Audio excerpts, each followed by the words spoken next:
체코 어느 마을에 어린 외아들과 단둘이 사는 다정한 아버지가 있었습니다. 아버지는 배가 지날 때에는 다리를 위로 올리고 기차가 지날 때에는 다리를 내려 철도가 연결되게 해서 기차가 무사히 지나갈 수 있게 하는 철도원이었습니다.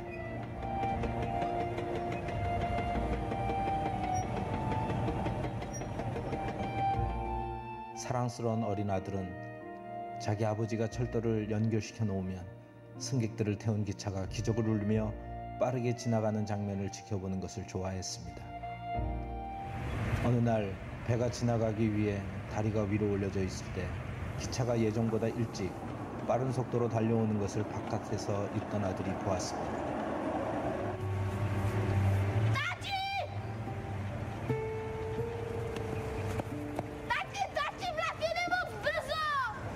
아들은 소리치며 아빠를 급하게 불렀지만 기계 소음 때문에 아버지는 아들의 소리를 듣지 못했습니다. 빠른 기적 소리를 내며 달려오는 기차를 발견한 아버지는 본능적으로 아들의 안전을 확인하려고 찾았지만 아들은 보이지 않았습니다.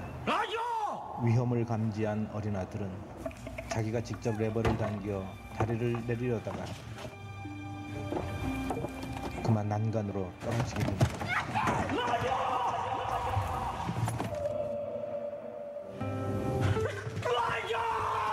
절규하며 아들을 부르던 아버지는 짧은 시간 갈등을 합니다. 그대로 다리를 내리게 되면 어린 아들이 다리에 깔려 죽게 될 것이고, 아들을 살리고자 다리를 내리지 않으면 기차 안에 수많은 승객들이 대형사고로 죽게 될 것이 뻔한 상황이 되었습니다. 절박한 상황 속에서 어쩔 수 없이 아들을 포기하고 승객들을 살리고자 아버지는 다리를 내리는 쪽을 선택하고야 맙니다. 그렇게 사랑하는 어린 아들은 돌아오지 못했습니다.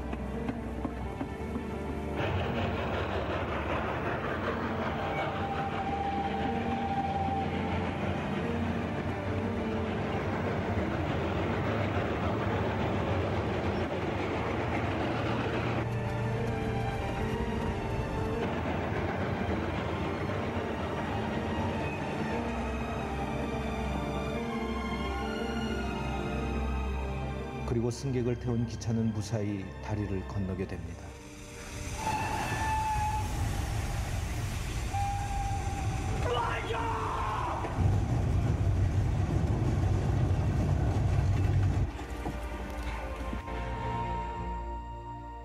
다리를 내린 후 뒤늦게 달려가 죽은 어린 아들을 꺼내어 부둥켜 안고 목 놓아 우는 아버지.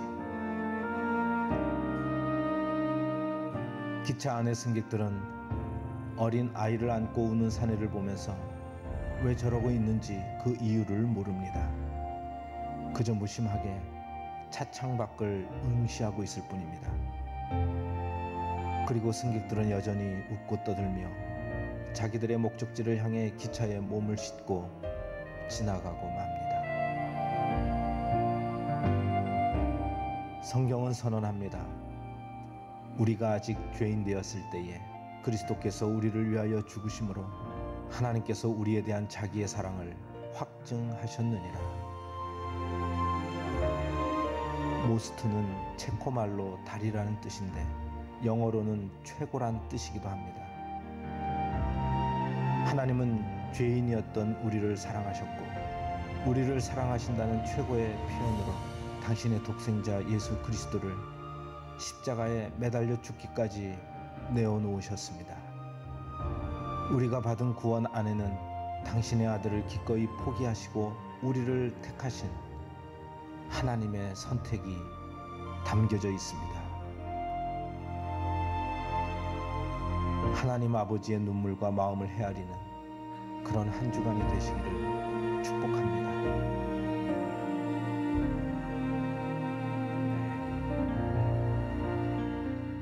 체코에서 실제로 있었던 사건을 영상화한 것입니다. 실제로 있었던 이런 사건, 그러나 더 실제로 더 구체적으로 있었던 사건이 성경에는 기록이 되어 있습니다. 많은 사람들이 차 안에 있으면서 자기의 운명이 어떻게 될 건지 알지 못하고 자칫하면 다 강으로 처박혀서 몇 분 후에 죽게 될런지 모르면서 그 속에서도 웃고 떠들고 자기의 목표에 많은 꿈을 그리면서 그것을 지나갔지 않겠습니까? 옆에서 절규하는 그 아버지의 그 눈물, 그 소리를 이상한 듯이 남의 일처럼 또 보고 지나가지 않았겠습니까? 성경에는 그와 동일한, 그보다 더 생생한 사건을 우리에게 말씀해 주고 있습니다. 오늘의 성경 말씀 본문은 마태복음 26장 26절에서 28절입니다. 마태복음 26장 26절.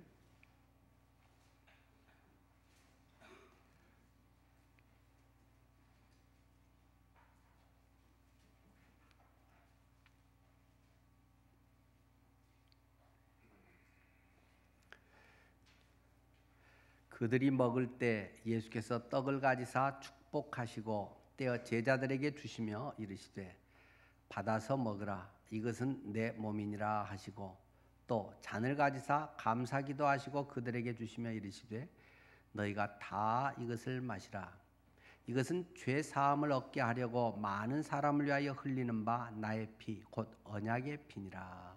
아멘. 오늘 우리 주의 만찬은 예수님의 살을 상징하는 떡과 예수님의 피를 상징하는 포도주를 나누면서 그 십자가의 은혜를 우리가 기억하는 것입니다. 이 종려주일 예수님께서 십자가에 못 박히심을 기억하는 한 주간의 이 시작, 오늘부터 한 주간을 우리는 고난주간이라고 하면서 그리스도의 십자가의 그 은혜의 사건, 주님의 나를 위한 고통의 은혜를 우리가 마음에 새기고 그것을 우리의 삶 속에 실천하고자 하는 그러한 또 성령의 인도하심을 따르는 기간이기도 합니다. 여러분은 최후의 만찬이라는 레오나르도 다빈치의 그림을 잘 아실 것입니다. 최후라고 하는 말은 얼마나 비장한 느낌을 우리에게 줍니까? 우리가 같이 살다가 외국으로 얼마 동안 헤어져서 지내게 될 때도 마지막 내일이면 가구나 그럴 때 얼마나 마음에 뭉클함이 있겠습니까?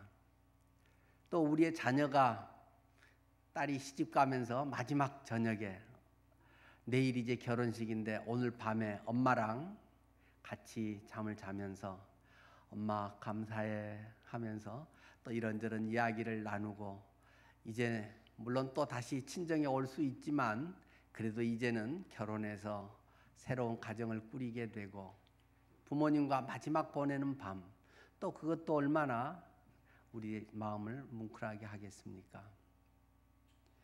저는 병원에서 많은 임종 환자들을 만났습니다.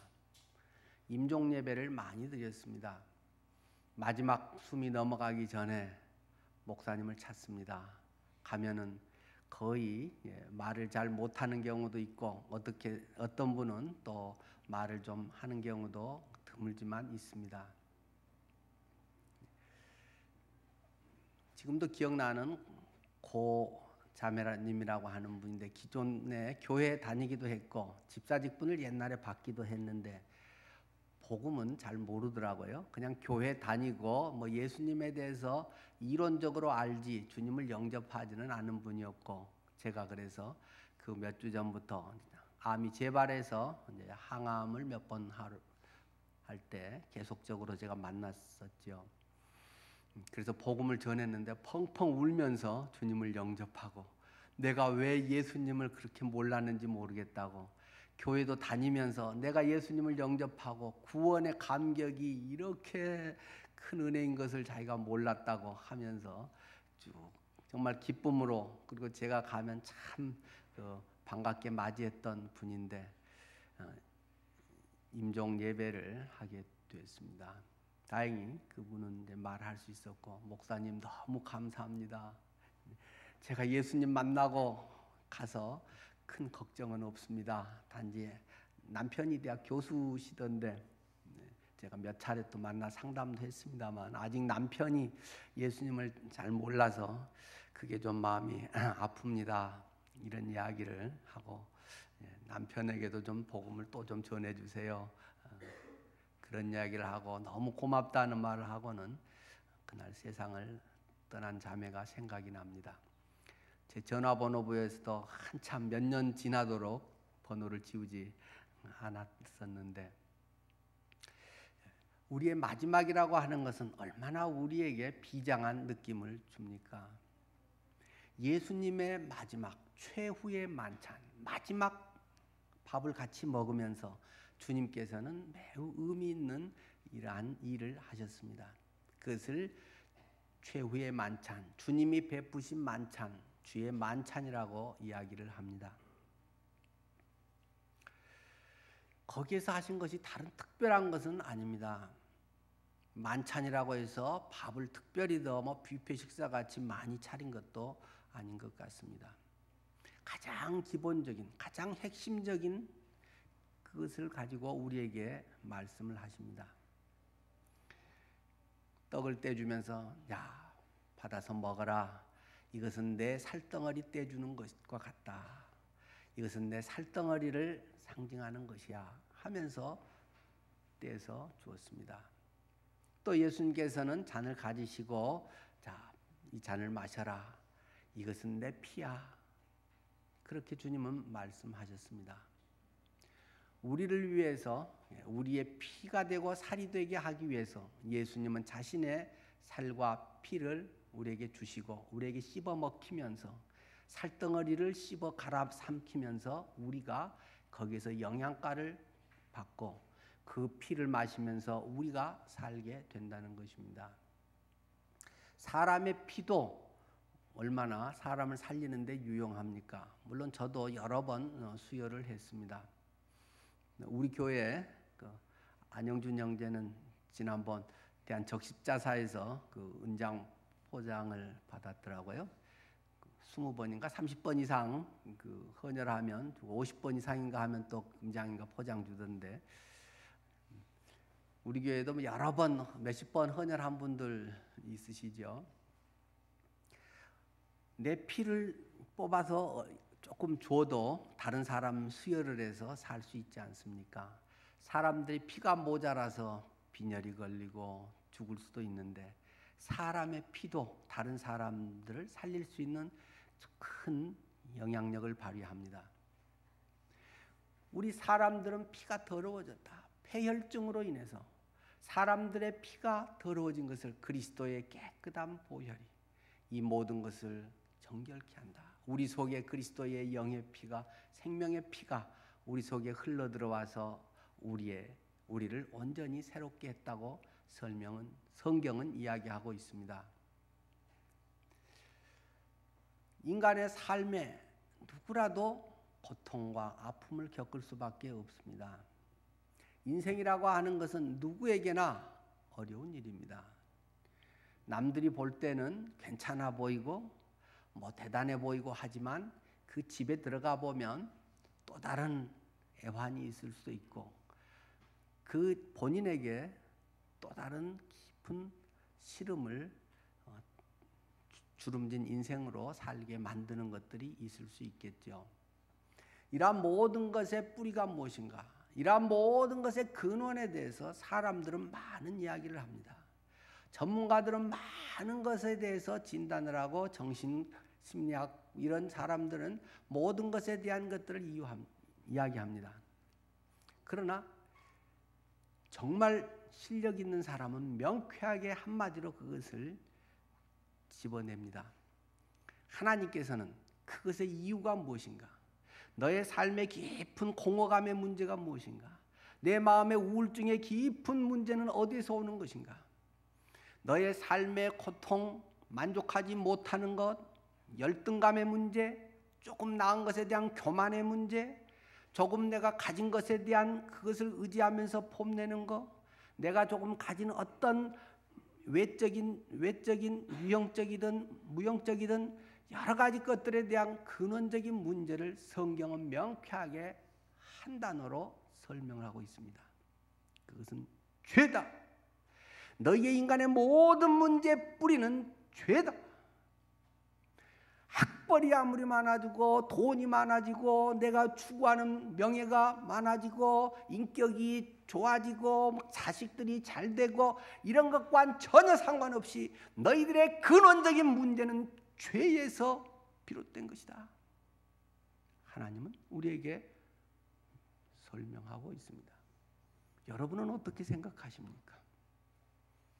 하나님은 그렇게 진단하시는데 여러분은 근원적인 문제가 어디에 있다고 스스로를 진단하고 있습니까? 하나님 앞에 여러분의 모습은 어떠한 존재입니까? 내가 책을 덜 봐서 문제가 되는 것일까요? 돈이 없어서 돈 문제가 해결되면 되는 것일까요? 건강의 문제가 해결되면 내 인생은 근원적으로 행복하고 내 모든 것이 완성되는 것일까요? 내 자녀들이 잘 되고 자녀들이 앞가림 잘하면 되는 것일까요? 노후에 돈 문제가 해결되고 건강하고 내가 하고 싶은 거 다닐 수 있으면 되는 것일까요? 아주 부분적으로 일시적으로 도움이 될 수는 있지만 껍데기를 보는 인생아, 너의 허구에 찬 것이 한순간에 찢어벗겨질 때 너는 벌거숭이로 아무것도 아닌 존재라는 것을 알게 된다. 사람이 해결할 수 없는 근원적인 문제가 있는 건데 그것이 죽음이라고 하는 문제다. 죽음은 나이가 들기 때문에 저절로 죽는 것이 아니라 죄 때문이다. 죄의 값은 사망이다. 성경은 우리에게 이야기하고 있는 것입니다. 늙는다고 그냥 죽나요? 100살이 되면 죽습니까? 300살이 되면 죽습니까? 무드셀라는 969살까지 살았습니다. 물론 죄 문제가 있고 여러 가지들의 또 이제 환경적인 것들도 있을 수도 있고 부수적인 것도 있지만 가장 근원적인 것은 어쨌든 1000살이든 죽게 돼 있는 것이 인간이고 원래는 죽게 돼 있는 것은 아니다. 인간이 죄로 말미암아 인간사에 들어온 내 인생의 죄로 말미암아 이러한 것들이 비롯됐다고 성경은 인생의 영혼의 MRI를 찍으면서 분명하게 설명하고 있습니다. 그렇기 때문에 여러분들께서 혹시 뭔가 불만이 있고 열등감이 있고 하는 것은 부분적인 여러 가지 원인도 있겠지만 근원적으로 이 죄의 문제가 명쾌하게 해결되지 않기 때문에 오는 것입니다. 일시적인 신체적인 여러 가지 약한 부분들은 물론 치료해서 회복할 수 있는 것들도 많이 있겠죠. 그러나 근원적인 것은 다른 어떠한 것으로도 해결될 수 없다. 성경은 우리에게 말하고 있습니다. 인생은 죄로 인해서 고난과 비통함, 많은 슬픔, 고행의 이런 삶을 우리는 살 수밖에 없는 것이다. 해결됐다고 해도 그것은 일시적인 것이고 뭐 약발이 몇 년간 될 수는 있을지 몰라도 영원히 그것을 해결해 줄 수 있는 것은 없다고 말하고 있습니다. 그런데 오늘 성경 본문에 보면 이 최후의 만찬에 비장하고 비통할 것 같은 그 순간 내일 처참하게 예수님이 찢겨 죽는 그러한 것을 눈앞에 두고도 주님께서 하시는 말씀을 보면 아주 다르게 설명되어 있다는 사실을 주목하게 됩니다. 고난과 슬픔이 최후의 만찬에 오늘 26절의 말씀을 보면 예수님은 이렇게 설명하고 있습니다. 그들이 먹을 때 예수께서 떡을 가지사 축복하시고 떼어 제자들에게 주셨다. 예수님께서 축복하시고 복을 비시고 복되게 해주시고 원망과 불평과 슬픔의 이야기를 해도 야 이것들아 나는 내일 가는데 뭐 이렇게 여기서 말씀하지 않으시고 축복하시고 오히려 떡을 떼어줬다는 것입니다. 27절에는 이렇게 잔을 이야기하죠. 또 잔을 가지사 감사기도 하시고 그냥 기도하시고 눈물의 기도를 하시고 뭐 이렇게 하는 게 뭐 기본 분위기가 맞을 것 같은데 감사기도 하시고 그러면서 주었다는 것입니다. 28절에는 나의 피 곧 언약의 피니라. 언약을 상기시킵니다. 언약을 분명하게 성취시키는 것을 그들에게 말해주고 있습니다. 우리 결혼할 때 혼인 반지 하지 않습니까? 예물 교환할 때 서로 반지를 끼워주기도 하고, 이 반지 속에 서로의 마음, 변치 않는 그런 마음들을 우리가 담아서 그래 난 결혼한 사람이야 이런 약속을 했지 하는 것을 자꾸 상기시키는 것이겠죠. 그래서 이 언약에 하나님의 그 우리를 복되게 하시는 언약, 우리를 회복시키시는 언약, 이러한 것을 우리에게 말씀하고 있다는 것입니다. 축복하시고 감사기도 하시고 언약을 되살려 주시는 이러한 것을 우리에게 지금 말씀하고 있다는 것입니다. 인간의 근원적인 문제는 죄 때문인데 예수님께서 왜 이런 축복, 감사, 언약을 하실 수 있는가? 그것은 28절의 말씀으로 인해서죠. 이것은 죄 사함을 얻게 하려고 많은 사람을 위하여 흘리는 바 나의 피다. 곧 언약의 피다. 죄 사함을 얻게 하는 거다. 죄 때문에 인생의 모든 비극이, 모든 불안이 우리들 속에 내재되어 있고, 불안과 근심, 두려움, 이러한 것들이 우리들 속에 있게 되어 있는데, 이러한 것들이 죄 사함을 통해서 회복되기 때문에, 해결되기 때문에, 치유되기 때문에 축복의, 감사의, 하나님의 언약의 그런 역사를 우리가 경험하게 된다는 것입니다. 여러분은 오늘 주의 만찬에 참여하시면서 분명한 죄 사함의 확신이 있으십니까? 나의 과거의 모든 죄, 오늘의 모든 죄, 미래까지의 모든 죄가 예수 그리스도가 십자가에서 못 박혀 죽으신 이 한 번의 사건, 단번에 이루신 사건이 영원한 효력을 발휘해서 단번에 영원히 해결해 버리셨다라는 하나님의 선포를 여러분은 분명하게 믿으십니까? 그것이 나를 새롭게 했습니까? 그런즉 누구든지 그리스도 안에 있으면 새로운 피조물이라. 이전 것은 지나갔으니 보라 새 것이 되었도다. 그리스도의 만찬, 예수님의 살덩어리를 잘라서 먹여주고 예수님의 피를 뽑아서 우리에게 주고, 그래서 내 피가 되고 살이 되게 해서 이미 죽은 당신은 3개월 이상 살 수 없습니다. 당신은 100년 이상 살 수 없습니다. 태어나면서부터 시한부 선고를 받은, 사망 선고를 받고 태어난 인간이 그리스도의 그 피를 통해서, 그리스도의 그것을 통해서 영생을 얻게 됩니다. 이것을 성경적 교리로, 성경의 지식으로만 아는 사람은 불행합니다. 차라리 교회 안 다니면 그 사람은 소망이 있습니다. 몰랐으니까 누가 말해주면 앞으로 그것에 번쩍 귀가 뚫려서 그래요 라고 하는데, 제가 자칫 교회 오래 다녔는데, 집사 직분을 받았는데 정작 이것이 내 영혼 속에 충격적 사건으로 실체가 되지 않은 이론 교리로 된 사람은 불행한 사람입니다. 차라리 예수 안 믿었으면 더 나은 소망이 있는 사람입니다. 오늘 이 설교의 말씀을 통해서도, 오늘 이 시간에 주님과의 그런 만남의 사건, 하나님의 은혜가 내 속에 성령으로 말미암아 깨달아지는, 성령으로 말미암아 믿어지는 역사가 일어나야 할 것입니다. 그러나 그것은 저희가 해줄 수 있는 것이 아니고 하나님이 사랑 가운데 하시는 것이고, 하나님께 마음을 열고 겸손하게, 정직하게, 주님 저는 죄덩어리입니다. 잘난 척하고 살지만 제 깊은 곳에 푹 쑤시면 죄가 퍽 터지는 죄덩어리입니다. 사람들 앞에 고상한 척하지만 음란 사이트 찾아다니고, 사람들 앞에는 고상한 것 같지만 돈에 눈 뻘게 가지고 돈 좀 버는 데는 거기에 부정직한 것도 기꺼이 합리화하고,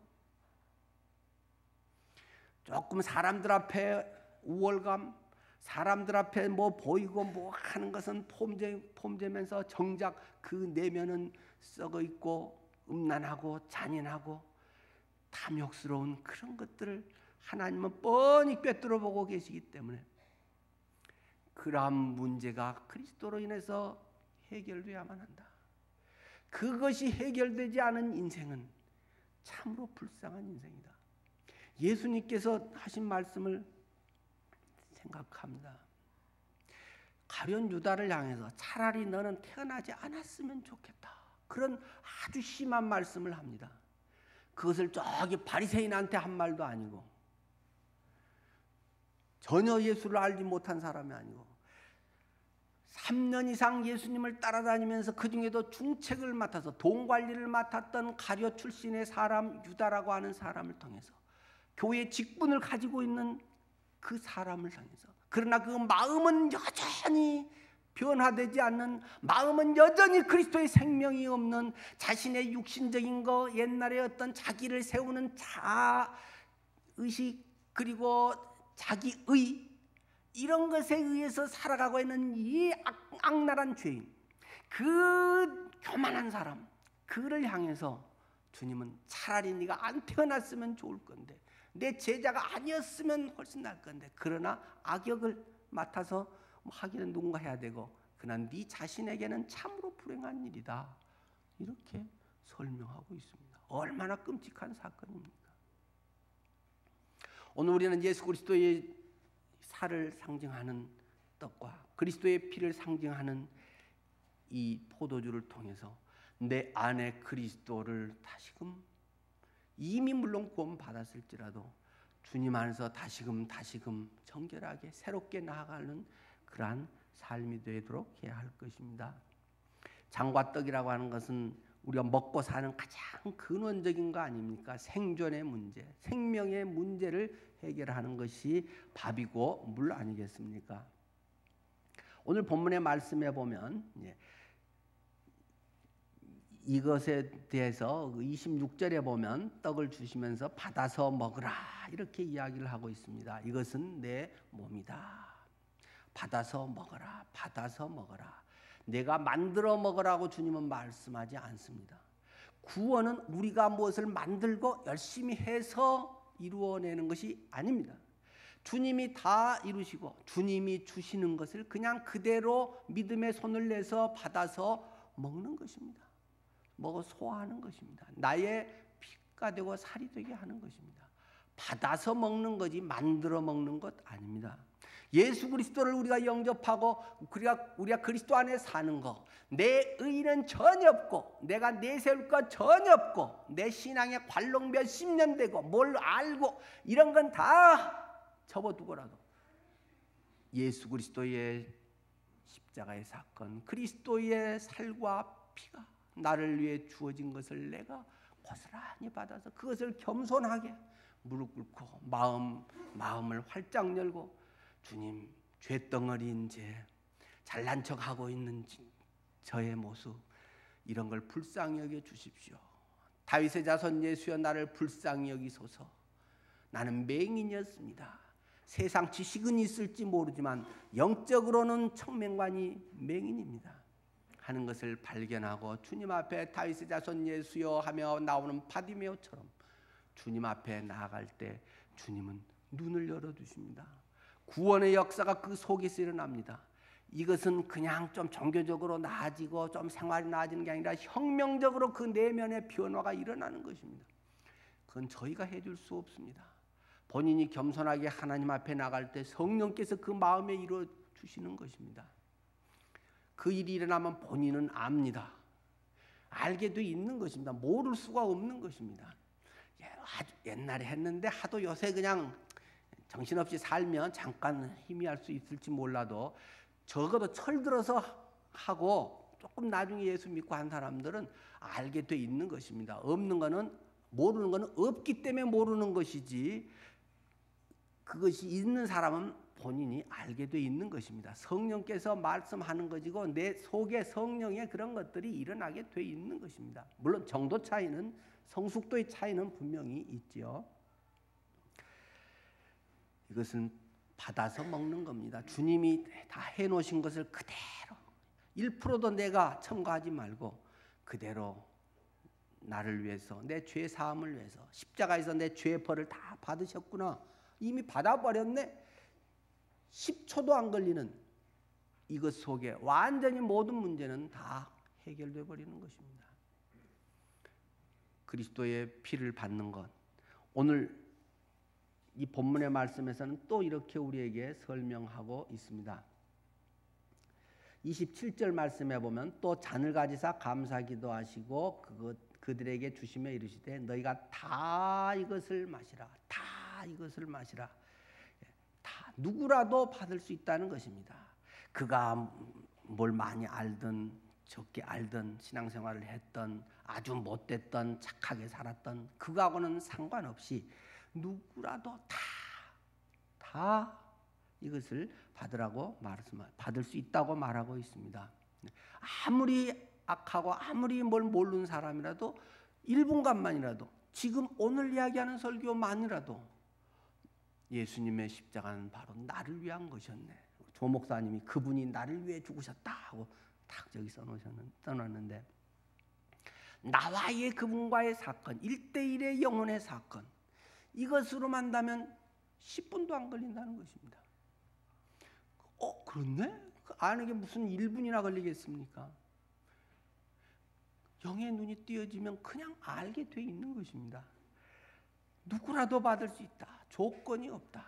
아무나 오게 주님은 두 팔을 벌리고 우리에게 말씀하시는 것입니다. 또 다 이것을 마시라고 하는 것에는 예외 없이 받아야 한다라는 것을 우리가 또 생각해 보게 됩니다. 다 누구는 이렇게 받고 누구는 뭐 저걸로 받고 아니고 다 그리스도의 보혈이 필요하다. 예외가 없다. 하나님께서는 다른 이름을 우리에게 주신 적이 없다. 너희를 구원할 다른 이름을 하나님은 준 적이 없기 때문에 오직 예수 그리스도의 사건, 단지 교훈만이라면 다른 교훈도 다른 종교에도 얼마든지 좋은 교훈 많이 있습니다.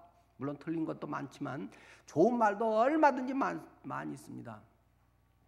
대체로 기독교인들은 다른 책 잘 안 읽기 때문에 다른 경전은 더더욱 안 읽기 때문에 더 모르지만 다른 경전에도 좋은 말 많이 있습니다. 사람이 그냥 일반적으로 쓴 훌륭한 책에도 많이 있고 명상록에도 많이 있고 많이 있습니다. 그러나 그것이 구원하는 게 아니라 예수 그리스도의 물론 말씀도 아주 귀한 거지만 단지 교훈과 아주 훌륭한 말씀, 산상수훈 그걸 했기 때문에 우리가 구원되는 것이 아닙니다.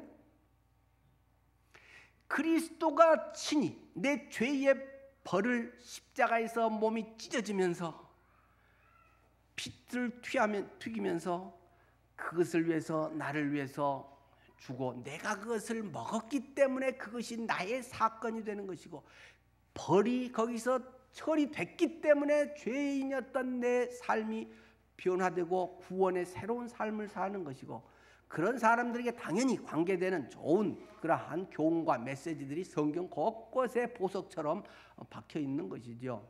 그러나 단지 좋은 말씀, 훌륭한 교훈 이것이 우리의 구원을 이루고 생명을 주는 것은 아닙니다.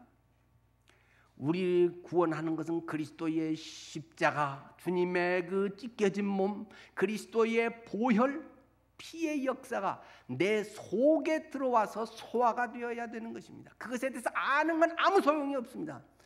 구원받을 수 있는 어떤 배경, 기회가 될 수 있는 것일 뿐이지 아무리 밥상을 차려놔도 밥상 이거 떠서 먹고 내 것이 돼서 피가 되고 살이 되지 않으면 밥상이 차려졌든 안 차려졌든 아무 차이가 없는 것입니다.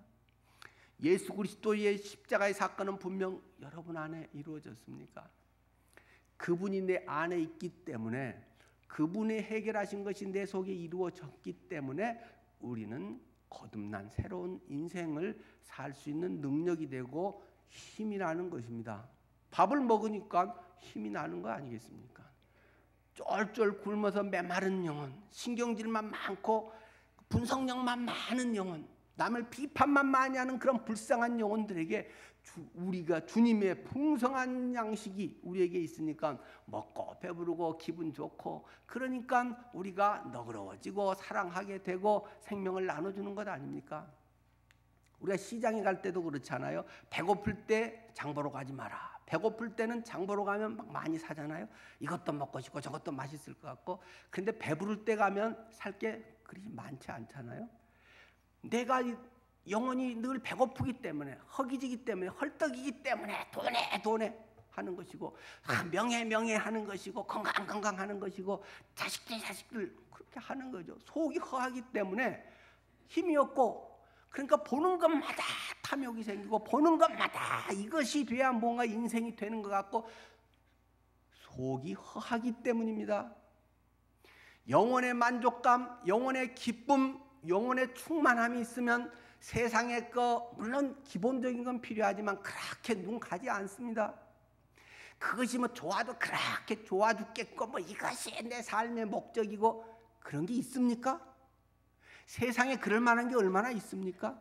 단지 젊었을 때 한참 하면 뭐 운동 이거 하다가 또 저거 나오면 또 골프 하다가 저거 나오면 또 이거 운동이든 뭐 예술이든 취미생활이든 뭐 친구든 그것도 다 잠깐의 그냥 취미생활 정도인 것이고, 영혼의 깊은 만족이 있으면 다른 것에는 별로 그렇게 헛떡이지 않습니다. 내 배 부르면 다른 거 이거 있네, 뭐 맛있겠네, 저것도 좋겠네, 다 인정하고 뭐 있으면 먹을 수도 있고 안 먹을 수도 있는 것이지, 영혼이 빼빼 말라 있기 때문에 그런 것에 이것이 안 하면 내 인생의 성공이 아니고 남들이 볼 때 뭐 열등감이고, 그거 조금 얻으면 자칫 교만한 마음들에서 남을 무시하고 뭐 잘하네 못하네 뭐 이러고 살게 되는 것입니다. 여러분의 영혼은 풍성하십니까? 주님이 그것을 넉넉하게 우리에게 차려주셨고 그것을 우리가 누리게 해주셨습니다. 우리가 그걸 먹는 거, 숟가락으로 떠서 먹는 걸 믿음이라고 말을 합니다. 믿음의 숟가락으로 떠서 생명이신 그리스도를 먹어서 내 안에 그것을 씹어서 내 것으로 소화가 돼서 피가 되고 살이 되면 그냥 힘은 나게 돼 있는 것입니다. 밥 먹으면 힘이 나게 돼 있는 것입니다. 뭐 더 뭘 하려고 굳이 안 해도 그냥 말씀이 내 속에 들어오고 그것이 믿어지고 삶에 그런 의욕이 있고 그러면 뭔가를 하고 싶은 것입니다. 힘이 없으면 나가기도 싫고 뭐 하는 것마다 귀찮고 짐이 되고 자꾸 뭘 하자고 하는 것 사람 싫고 그렇게 되는 게 돼 있는 거 아니겠습니까? 여러분 속에 주님의 이런 은혜가 이 고난 주간에 특별히 있기를 바랍니다. 이것이 뭐 이론이면 무슨 소용이 있겠습니까? 실제로 그것이 경험되어야 그것은 신앙입니다. 그분이 내게 이제 피가 되고 살이 됐고 내게 나를 위해서 살려서 갈아 먹여서 이유식으로 갈아 먹여서 내게 들어왔기 때문에 주님은 이렇게 말합니다. 네 안에 나 있다. 현대식 표현이 그거 아닌가요? 예수님이 내 안에 있다. 네 안에 나 있다. 그러니까 너 하나님 자녀야. 그러니까 너는 걱정하지 말어. 어디든지 내가 네와 함께 있잖아. 주님께서 말씀하십니다. 예수님이 내 안에 계십니까? 네 안에 나 있다. 어디 서로를 보고 한번 해보실까요? 예수님이라고 생각하고 사랑하는 아주 부드러운 눈빛으로 내가 너의 속에 밥이 되어서 생명의 밥, 생수가 되어서 들어갔다. 네, 정말 예수님은 내가 네 안에, 네가 내 안에. 주님께서는 그것이 그리스도인의 삶이다. 볼죄다 내가 문 밖에 서서 두드리노니 교회, 라오디게아 교회야. 누구든지 문을 열면 내가 너에게 들어가 너와 더불어 먹고 너는 나와 더불어 먹으리라. 그 은혜가 여러분들의 삶 속에 날마다 경험되고 신나는 매일매일의 삶이 되기를 축원합니다. 오늘 이 주의 만찬 예배는 그것을 구체적으로 상징적으로 우리에게 보여주는 것입니다. 이 만찬의 떡을 우리가 함께 떼면서 물론 이것은 그냥 떡이고 포도주일 뿐입니다. 하지만 그것의 의미는 그리스도의 살과 피라고 우리에게 가르쳐주고 있습니다.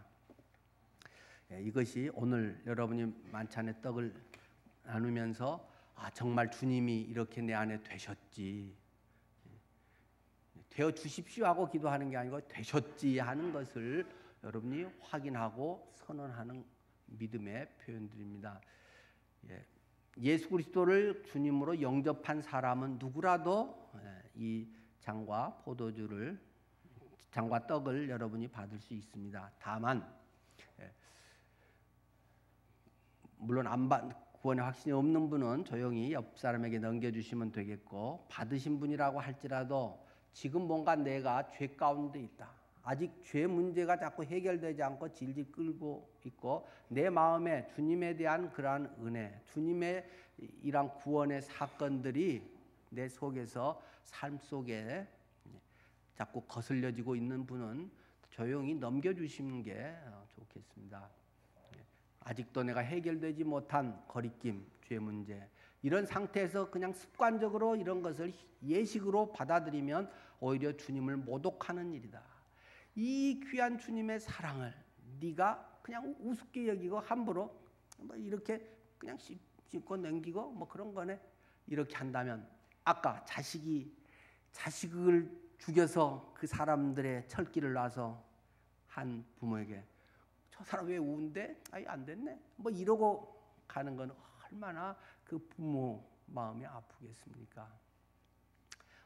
오늘 만찬을 위해서 우리 6분 집사님 좀 도와주시겠습니다.